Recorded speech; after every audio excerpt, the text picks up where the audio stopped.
Hi guys, and welcome back to the channel, Ron's Keto Cafe. If you're new, welcome, and if you're a returning member, welcome back. If you're a new member, could you please share, like, and smash that subscribe button? It definitely helps the channel. Well, today on Ron's Keto Cafe, we're going to make some chicken strips, and we got some chicken breasts. So what we did a while back ago, we bought 3 boneless chicken breasts. They're pretty good size, and I took 3 of them, and I froze 2 packages, and the third one. And what I did was, before I froze it, I have it in this Ziploc bag, and they're all cut up into strips. And kind of like to stretch out my budget now, what I've been doing is I've been taking the, buying different packages of meat in the larger packages, and I'm breaking them up into Ziploc bags to get future meals out of it to stretch out the budget. So this particular recipe, you're going to need 1 egg to wash it and some type of pork rind, because we're making this keto friendly. And today we're using this pork rind brand from Pork Planko. I usually use a Pork King brand, but I didn't have any on hand. This is what I have. Now this is non-seasoned, and it's very clean in ingredients is on the back. So what we're going to do is we're going to take an egg wash, and we're going to take the egg and we're going to whisk it, and then we're going to put some simple seasonings into our bread, and we're going to probably use about a cup of that, and we're going to have 2 separate bowls, and we're going to do the egg wash, and we're going to just kind of like how you see them doing on some of the shows here. When they do an egg wash, they try to get off the egg a little bit, and then they just put it into the breadcrumb, and then they put it into the we're going to put it on a sheeting pan on a lined either parchment paper or in our case, we're going to use a silicone mat. And what we get right now, we got the oven preheated to 450. We'll pop these babies in the oven for about 10 minutes, and then we'll flip them on the other side, and we'll finish cooking them up until they're done, until they're nice and crunchy and golden brown. And we got some low-carb barbecue sauce that we'll have with them, and that'll be our dinner for the noontime meal. But you know, I got this recipe off of 2 Krazy Ketos. They originally made a chicken nuggets from theirs, but they had basically the same amount of chicken, and they ended up taking theirs and putting it into a food processor with the Pork King pork rinds. And if you don't have any pork rinds, you can take a regular pork rinds and just crush them with the into a Ziploc bag with a rolling pin, or you know, just smash them with your fist. I've done that before too. But today we're eating healthy, and you know, we're going to continue on with the weight loss. Did a 3-mile walk today. I feel really good. And yeah, so again, don't forget to like, share, subscribe, and go over there and support 2 Krazy Ketos, and just tell them Ron sent you. And we're going to use gloves. We bought some more gloves to work with. And from this point on, we're going to have the overhead camera going. And when they're almost done out of the oven, I'll pop them out, and I'll show you the process of flipping them and everything. And then we'll come back and we'll do a final video, and we'll talk about it. So from this point on, you don't really need my voice, because I just explained everything over the video. I'll have some music going until we come back and talk about it. From this point on, from the actual part of taking them out of the oven and flipping them upside down, everything will be on the overhead. So again, don't forget to like, share, and subscribe to my channel, and have a great day.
Hi guys, so we are back. So these are our chicken nuggets or chicken strips that just came out of the oven. I ended up using about a cup and a half of pork rind, and I ended up using 2 eggs for the wash instead of one. And what I did with the pork rind, I added a half a teaspoon of onion powder, garlic powder, and oregano, and probably about a 1/4 of a teaspoon of salt and pepper, and then I mixed it all in together, breaking up any lumps that were in the bottom of the pork rind. And then I did the egg wash accordingly and soaked them into the egg, and then I dried out the egg a little bit by just kind of like shaking over the dish, and then I coated them really well, and then I ended up putting into a non-stick silicone mat on the sheeting pan.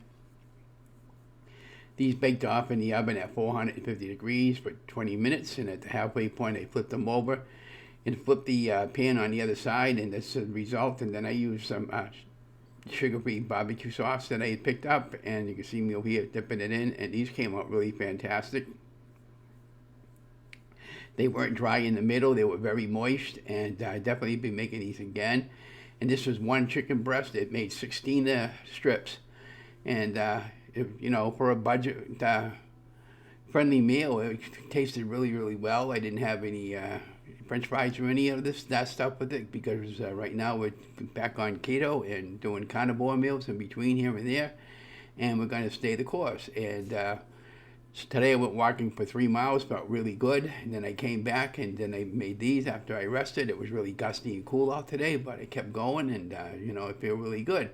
And now I'm just showing you what they look like, and I'm just trying to get a better photograph for the thumbnail. But yeah, I really enjoyed these, and thank you for coming along. And don't forget to like, share, and subscribe. And I got this recipe from Two Krazy Ketos, their YouTube channel, Joe and Rachel. They're out of Florida, and they put up weekly and daily videos. They talk keto on the couch and many of their walking adventures, and you can even meet and greet them sometimes at some of the events that I held Keto Palooza and whatnot. And yeah, so go over there and support their channel. Go tell them that Ron sent me, and they got a lot of great recipes, and like I do. Anyways, have a great day. Don't forget to like, share, subscribe. Love you guys. Thanks for watching.